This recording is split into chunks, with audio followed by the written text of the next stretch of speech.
안녕하세요. 여러분의 지갑을 지켜드리는 작은 유튜버 궁금하기입니다.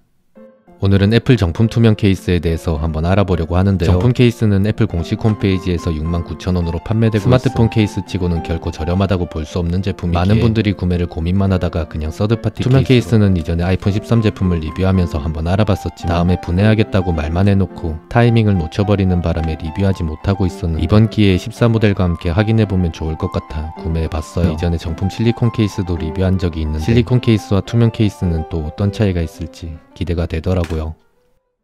제품은 14 프로 모델로 제가 구매한 아이폰과 동일한 모델이지만 자세히 알아보기에는 조금 어려울 것 같다는 생각에 리뷰를 위해 목업폰도 구매했는데요. 목업이기 때문에 완벽하게 일치하지는 않겠지만 전체적인 스펙은 실물과 유사한 수준이기에 제품을 알아보는 데 큰 문제는 없을 것 같더라고요. 무게는 약 29g으로 13 일반 모델과 거의 유사하고 실리콘 케이스와도 큰 차이가 나는 정도는 아니라는 것을 알 수 있는데요. 애플에서 만들어진 투명 케이스는 단단한 PC 소재이지만 슬림하게 만들어진 일반적인 PC 케이스들과는 다르게 두께감이 있는 제품. 전체적으로 2mm였던 실리콘 케이스와는 다르게 케이스 부분이 후면과 닿지 않게 만듦으로써 도트 패턴 없이도 유막 현상이 생기지 않게 만들어진 제품이라고 생각하면 좋을 것 같습니다. 제품을 착용하게 되면 맥세이프 애니메이션이 나오게 되는데 호환되는 기종에서만 애니메이션이 나타나도록 만들어져 있어 유일하게 멀쩡한 휴대폰으로는 확인할 수 없다는 건 조금 아쉽다는 생각이 들더라고요. 제품을 착용해서 보면 모든 테두리가 동일한 높이로 1mm보다 조금 높게 되어 있는데 두께 측정기로 확인했을 때 약 1.2에서 3mm 정도라는 것을 알 수 있었는데요. 아이폰 13 모델과 차이점이 있는지 알아보기 위해서 부착되어 있던 강화 유리를 벗겨내고 확인했을 때 오차를 고려한다면 그렇게 큰 차이가 있는 정도는 아니라는 느낌. 카메라 부분은 모거폰의 렌즈 두께가 0.5mm 낮았다는 점을 고려한다면 13 모델과 유사한 0.6mm 높이라는 것을 알 수 있었습니다. 전체적인 수치상으로 애플 투명 케이스는 높은 보호력을 나타내고 있지만 강하게 휘었을 때 쉽게 변형이 일어나게 되는 PC 케이스의 특성 때문인지 하단부가 모두 개방되어 있어 외부로 노출되는 부분이 생긴다는 점과 이로 인해 전면부로 떨어졌을 때 아주 약한 충격에도 쉽게 벗겨지게 된다는 점을 고려했을 때 평소에 운이 나쁘다는 소리를 자주 듣는 분들이라면 반드시 구매를 할 필요가 있을지 신중하게 고민해볼 필요가 있겠다는 생각이 들더라고요. 전면 PC 케이스임에도 그렇게 얇지 않은 두께와 만졌을 때 상당히 부드러우면서도 하드 케이스 치고는 유연하다는 느낌은 다른 서드파티 케이스들과 차이가 보이는 부분이었는데요. 일반적인 서드파티 맥세이프 케이스들은 후면 PC 소재에 테두리는 완전히 TPU로 되어 있어 변색으로부터 완전히 자유롭지 못한 데 비해 정품 케이스는 변색에 대한 걱정은 전혀 하지 않아도 된다는 점은 한번 구매하면 오랜 기간 사용하는 분들에게 괜찮을 것 같다는 느낌.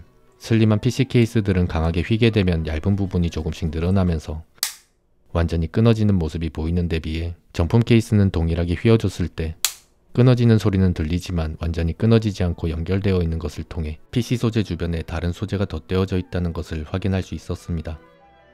아무래도 탈착을 할 때 거슬리지 않도록 부드러운 소재를 사용한 것으로 생각되는데 모든 부분이 변색이 없는 PC 소재에 얇은 TPU층을 덧대어 변색을 방지하면서 적당히 소프트한 느낌을 만들어둔 것 같다는 느낌.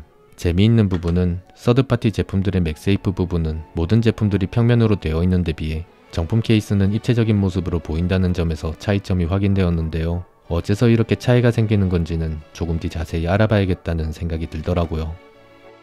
이전에 13 케이스를 리뷰하면서 케이스 두께에 따라 무선 충전에서 출력 손실이 있다는 것을 알게 되었는데 언박싱 스킬이 조금 더 향상된 지금 다시 확인해보니 출력 손실이 일어나는 만큼 충전기에서는 출력을 더 높여주기 때문에 실제 공급되는 출력에는 큰 영향이 없다는 것을 확인할 수 있었습니다.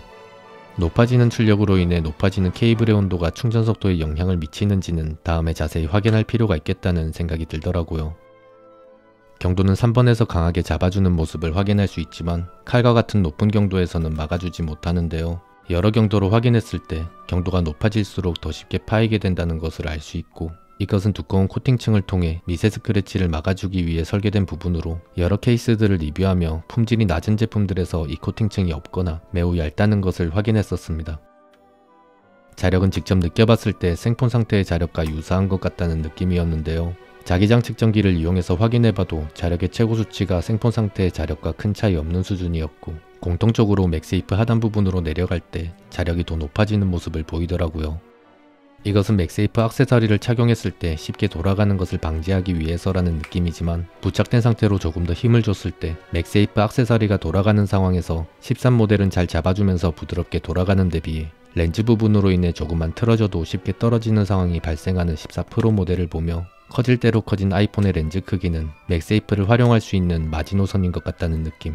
맥세이프를 조금 더 효율적으로 활용하기 위해서는 이 부분은 개선될 필요가 있기에 애플의 디자인팀은 맥세이프를 설계하신 분의 마음도 존중해 주었으면 좋겠다는 생각이 들었습니다. 마그네틱 비어로 자석의 위치를 확인했을 때 하단 부분은 자석 없이 개방되어 있는 모습을 볼 수 있었고, 이것은 투명 케이스에서만 확인되는 모습으로 실리콘 케이스나 아이폰 내부에 있는 자석의 구조와는 조금 다른 모습이었기에 어떤 이유로 이렇게 만들었는지 자세히 알아보기 위해서는 한번 열어봐야겠더라고요. 정확한 확인을 위해 내장되어 있는 자석도 모두 제거해 주었습니다. 모든 부분을 제거했을 때 맥세이프 하단 부분의 자석은 다른 부분들과 다르게 모서리가 둥글게 마감 처리가 되어 있는 것을 볼 수 있었는데요. 하단의 둥근 자석은 일반 서드파티 제품들에서도 동일하게 구성되어 있었고, 일부 제품에서는 사각 형태로 되어 있다는 것을 확인했지만 내부가 보이지 않는 실리콘 케이스에서도 사각형의 자석을 사용하고 있고, 아이폰에 내장되어 있는 자석 또한 사각형으로 만들어져 있다는 것을 확인하면서 둥근 모양의 자석은 단순히 미관적인 요소로 디자인되었다는 것을 알 수 있었습니다. 14 모델에서 변경되었던 부분은 자석의 모양이 얇고 길다란 형태로 바뀌었다는 건데요. 이 길다란 형태의 자석은 13 시리즈의 모델이나 다른 서드파티 액세서리들과 폭 자체는 동일하지만 자석의 빈틈이 메꿔지기 때문에 조금이나마 자력을 더 높이기 위해 변경된 부분인 것 같더라고요. 마그네틱 비어로 자석이 확인되지 않던 하단 부분에는 작은 회로가 구성되어 있고, 아이폰 13 모델에도 동일한 형태로 되어 있다는 것을 알 수 있는데, 이것으로 인해 맥세이프 액세서리를 인식하게 되고 보이지 않는 부분에 회로를 넣어둘 수 있는 실리콘 케이스와는 다르게 투명 케이스 내부에 보이지 않게 회로를 내장하기 위해 다른 액세서리들과는 조금 다른 디자인으로 되어 있는 모습은 자력을 포기하더라도 감성은 포기할 수 없다는 애플의 강한 의지를 느낄 수 있는 부분. 서드파티 제품들과 다르게 입체적으로 보이던 맥세이프 부분이 어떤 이유로 차이가 나게 되는지 확인해보니 평면으로 되어 있는 빳빳한 필름 형태의 소재를 사용하는 서드파티 제품들과는 다르게 정품 투명 케이스 내부에는 실제로 입체적으로 맥세이프 모양을 구현했다는 것을 알 수 있고, 정품과 동일하게 구현하기 위해서는 공정이 복잡하게 진행되어야 하기 때문에 상대적으로 저렴한 가격으로 판매되고 있는 서드파티 제품들과 디테일적인 부분에서 차이가 발생하게 되는 것 같다는 생각이 들었습니다. 오늘의 결론. 애플 정품 투명 케이스는 기기 보호 부분에 대해서는 두께에 비해 크게 기대하고 사용하지 않는 편이 좋을 것 같다는 느낌이지만, 이런 상황은 운이 나쁜 경우 디스플레이 하단 부분이 수평과 비스듬하게 떨어지면서 충격되었을 경우만 해당되는 부분이라는 점 참고하시면 좋을 것 같고, 보호 부분을 제외한다면 디테일한 퀄리티에서 세심하게 제작되었기 때문에 맥세이프 자석을 활용하시는 분들 중에서 투명하면서도 퀄리티가 높은 제품, 변색 없이 오랜 기간 사용을 선호하시는 분들에게 추천드리고, 회로 부분으로 인해 자석의 면적은 줄어들지만 사용하는 데 전혀 문제는 없었다는 점 참고하시면 좋을 것 같다는 생각이 드네요. 그럼 이번 영상도 많은 분들에게 도움이 되었기를 바라며 여러분과 함께 리뷰하며 배워가는 성장형 유튜버 궁금하기는 오늘 영상 여기서 마치도록 하겠습니다. 시청해주셔서 감사합니다.